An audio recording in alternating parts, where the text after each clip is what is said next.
Bank of America CEO warns to prepare for a U.S. debt default, as the Chinese yuan will end U.S. dollar dominance and will create a bipolar currency system, said Dr. Doom. Last Friday's blowout jobs report caused the bond market to finally price in a 5% rate by May. Pundits like Cathie Wood can rationalize the seasonality of the jobs print all they want, but the fact remains that the Treasury market is starting to believe the Fed when they say that interest rates are going higher. However, risk markets are still in total denial. Atlanta Fed's Bostic said FOMC might go back to 50 basis point hike if needs to. Higher peak rate is on the table. The future yield for September is already showing 5.1%. As the Fed funds rate keeps going higher, the higher the chance for US to default its massive debt load. Even Powell admitted that's a huge, unsustainable problem on the fiscal side. He also said QT for a couple of years and nobody cared. Why does Bank of America CEO warn us of U.S. debt default? What does that mean for the U.S. dollar's global dominance?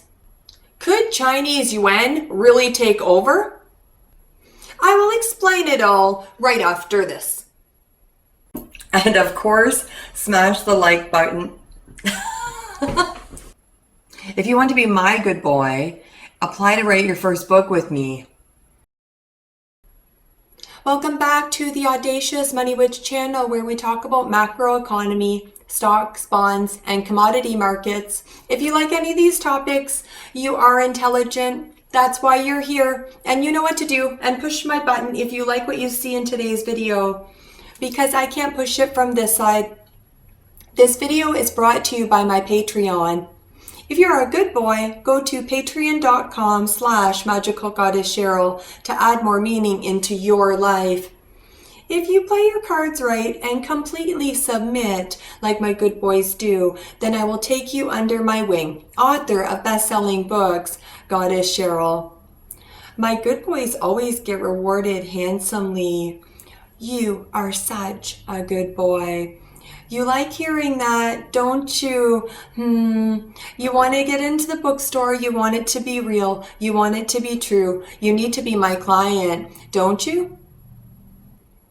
Prepare for a U.S. debt default and a recession that will drag down corporate earnings.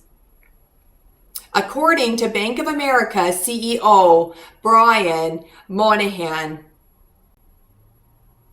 in an interview with the head of the second largest U.S. bank, said he hoped the government wouldn't slip into default on its debt.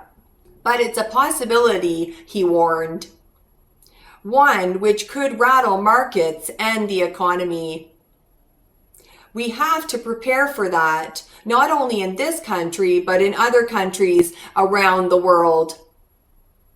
He warned, you hope it doesn't happen, but hope is not a strategy, so you prepare for it. That ominous warning comes shortly after the U.S. hit its $31.4 trillion borrowing limit in January, which prompted the U.S. Treasury to implement extraordinary measures to prevent the nation from defaulting on its debts. The measures will last until June, leaving Congress with little over 4 months to either raise the debt ceiling or risk a financial meltdown and epic stock market crash. But talks to over the government's budget are making little progress. The U.S. has needed to borrow more in recent years due to extraordinary circumstances, like the lockdown crisis. There's got to be an argument about how we make sure we live within our means as a country, the CEO said in the interview.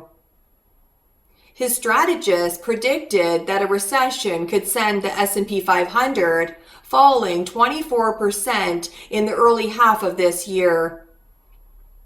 That's similar to estimates from Morgan Stanley, which predicted an earnings recession could send stocks 20% lower. Investors shouldn't believe that they're witnessing that start of a new bull market. And an earnings recession is still set to be a major obstacle to any gains this year, Morgan Stanley said.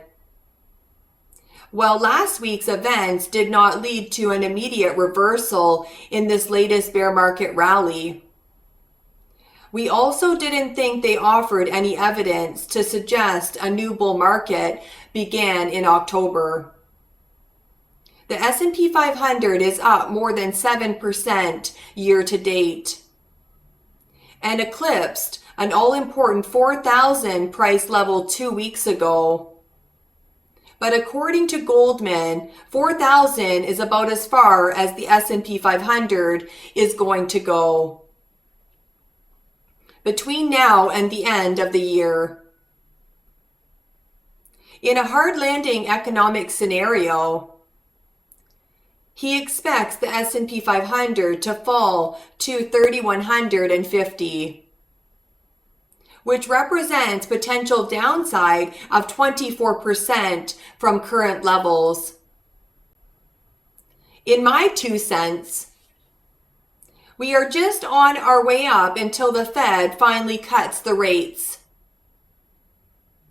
Then we will have the real crash. Dr. Doom warns the US dollar is facing a threat from the Chinese Yuan and the end of its dominance in the global financial system. According to Nouriel Roubini, the chief economist at Atlas Capital Team, Roubini said that as the world becomes ever more split between US and China influence, it is likely that a bipolar rather than a multipolar currency regime will eventually replace the unipolar one. Dr. Doom, who is noted for his dire predictions, said that while skeptics typically caution that China's stiff currency controls should prevent the yuan from overtaking the dollar, the US has its own version that reduced the appeal of dollar assets among foes and relative friends. These include financial sanctions against its rivals, restrictions to inward investment, and many national security sensitive sectors and firms, and even secondary sanctions against friends who violate the primary ones, Roubini said. Last year, the US and its Western allies froze Russia's foreign exchange reserves and kicked it out of the SWIFT financial system. In addition, the Biden administration has sought to cut off China's access to key technologies and investment that could aid its military. Other attempts to erode the dollar's dominance have also emerged recently, including Russia and China opening talks last year to develop a new reserve currency with other BRICS countries, as well as an effort by Russia and Iran to create a currency backed by gold. If the Saudi regime does indeed embrace substantial trade in currencies other than the dollar as part of its oil export business, this would signal a shift away from the dollar as the dominant currency in global oil payments. Or measured another way, this would signal the end of the so-called petrodollar. Will a shift away from the dollar in the global oil trade really lead to a big relative decline in the dollar? Probably and eventually. On the other hand, it would be foolish to simply dismiss the potential end of the Saudi preference for the dollar with hand-waving. The end of the petrodollar would indeed weaken the dollar. Even if this would not be a mortal blow in itself.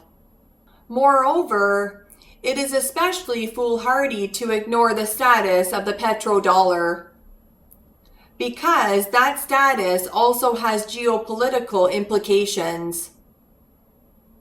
Saudi comments on the dollar signal that the Saudis no longer consider its alliance with the United States to be as important as it has been since the 1970s. But if global dollar dominance truly is in decline, we could potentially expect both higher domestic price inflation and higher interest rates than what Americans have become accustomed to over the past 30 years. In other words, as the dollar declines, the US regime will no longer be able to monetize debt and heap up immense new deficits without fear of high price inflation or falling treasury prices. Meanwhile, the share of the US dollars in the reserves of foreign central banks has fallen, dropping from 71% 20 years ago to 60% today. This is a 25-year low. China, Russia, and India all have shown interest in freeing the global economy from the dollar. Move away from the dollar will mean the US regime must engage in less monetization of the nation's debt if it wishes to avoid runaway inflation. It also likely will lead to a need to pay higher interest rates on US government bonds. And that will mean a need for more taxpayer money to service the debt. It will mean that it will become more difficult for the US regime to finance every new war, program, and pet project that Washington can think up. Meanwhile, China, Saudi Arabia have already transacted for oil in Yuan. This past December, Rubini said, and it is not far-fetched to think that Beijing could offer the Saudis and other Gulf Cooperation Council petrostates the ability to trade oil in the RMB and to hold a greater share of their reserves in the Chinese currency. The rise of a so-called petro-yuan will gain momentum as China leverages its status as the world's biggest oil importer. Analysts have said separately. In addition, Rubini predicted that the growing interest in central bank digital currencies, or CBDCs, will help accelerate dollar's erosion as a global reserve currency over the next decade. The intensifying geopolitical contrast between Washington and Beijing will inevitably be felt in a bipolar global reserve currency regime as well, he said. This bear market rally is designed to wreck you financially and mentally before the Big Short 2 comes, aka the panic stage. Take profit if you have any. Cash is not trash. This is my client Teddy Eazzy's book, Wicked Pussy Perfume. It is an erotic novel, such an amazing book. Order your copy for Valentine's Day. And my book, Time. You are such a good boy for watching my video right till the end. Bye.